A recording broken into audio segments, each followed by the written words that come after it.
Hey, I'm in the middle of my trauma assessment. I have an approximately 25-year-old male who was involved in an automobile accident. Patient had self-extricated prior to our arrival. Patient's alert and oriented.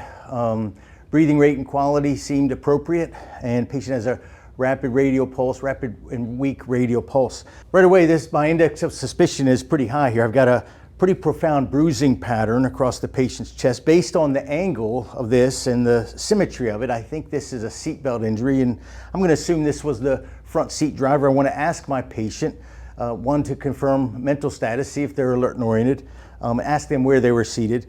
Big thing here is, yeah, I need to get to the trauma facility, but throughout the call, my assessment and whatever treatment I'm going to do, I need to continually assess breath sounds. Breath sounds can change. It's not a one and done type of thing. I need to do serial respiratory assessments on my patients. I need to make sure the patient's breath sounds aren't diminished or they're not absent. I'm going to palpate the chest to see if I have crepitus or instability, and I'm observing the chest to make sure I have equal chest rise and fall.